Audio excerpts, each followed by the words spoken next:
ఇందాక చెప్పాను కదా మంత్రంలో గణేశుని మంత్రము.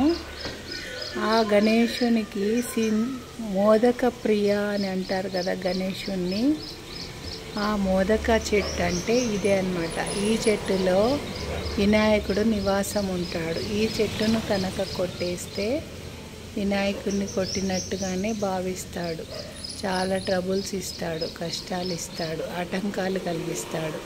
దీనికి ఆరెంజ్ కలర్ అంటే చెంగావి రంగు, మన చందనం వేస్తాం కదా ఆంజనేయ స్వామికి, ఆ కలర్లో పువ్వులు పూస్తాయి.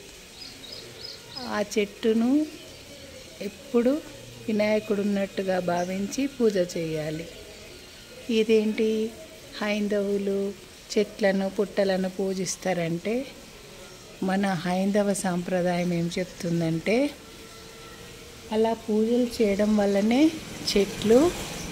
చెట్ల వినాయకుడి చెట్టు, కదంబ చెట్టు అమ్మవారు, వేప చెట్టు లక్ష్మి, ఇలా ఒక్కొక్క చెట్టుని ఒక్కొక్క దేవుడిగా భావించి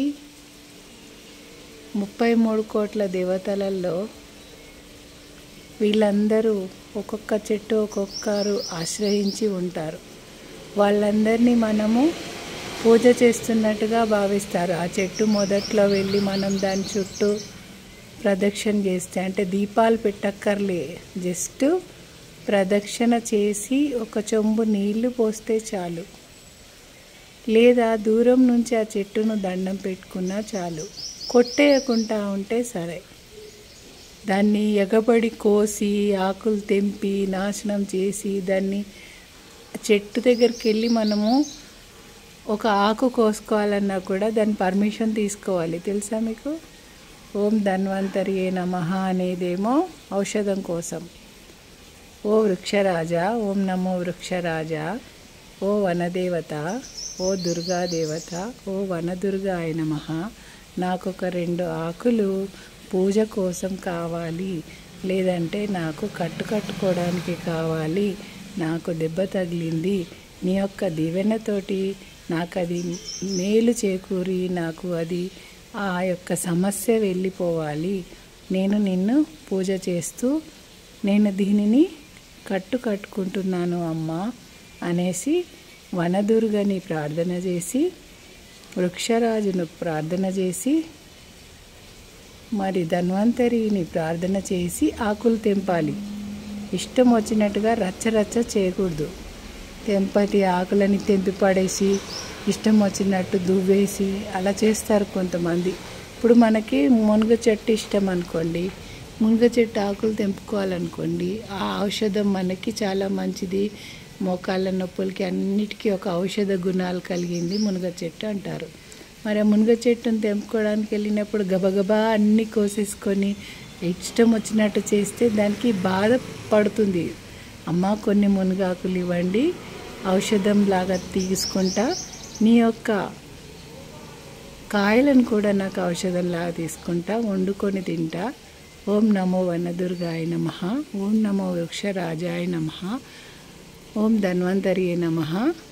ఇవన్నీ క్రియేట్ చేసిన ఆ పరమశివునికి, ఇంతమందికి ఆహారం క్రియేట్ చేయడానికి ఇచ్చినటువంటి ఔషధ గుణాలను కూడా కలిగించినటువంటి ఆ భగవంతునికి, ఆ వనదుర్గకి మనము నమస్తే పెట్టుకుందాము అని చెప్పి మనము ఆకులను వాటికి గోర్లతో గిల్లకుండా మెల్లిగా తెంపుకోవాలి. కత్తెరతోటన్నా దీంతోటన్నా కట్ చేసుకొని మనకు అవసరమైనయే కోసుకోవాలి. ఎట్లంటే అట్లా పడేయకూడదు. మామిడాకులు కూడా మనము గుమ్మాన్ని కట్టుకోవడానికి తీసుకొస్తాం.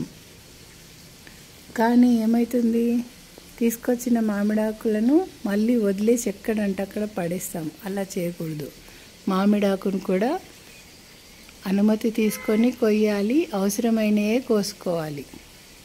అలా అన్నమాట. అన్నిటికీ భగవంతుడు ఇష్టం వచ్చినట్టు చేయొద్దు, మనం ఎదుటి వాళ్ళకి ఇబ్బంది కలిగించొద్దు అనే శాస్త్రం ప్రకారం ఇలా చెప్తున్నాడు అన్నమాట. దీనిని స్వీకరించండి. చూడండి, ఇక్కడ మామిడి చెట్టు కూడా ఉంది. మామిడాకులు కానివ్వండి, మోదుగాకులు కానివ్వండి, మునగాకులు కానివ్వండి, ఇవన్నీ ఔషధ గుణాలు కలిగినవే మనకు. ఇవన్నిటిని మనము భగవంతుని స్వరూపాలుగా భావించి అనుమతి తీసుకొని మాత్రమే తీసుకోవాలి. దూరం నుంచి వాటిని భక్తిభావంతో నమస్కరించాలి, మాకు ఉపయోగపడ్డారు మీరు అని. అప్పుడు ఆ వనదేవత కూడా మనకు దీవెన చేస్తుంది.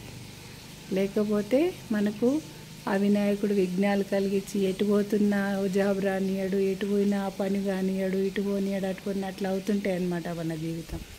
కాబట్టి ఇవన్నీ గుర్తుపెట్టుకోండి.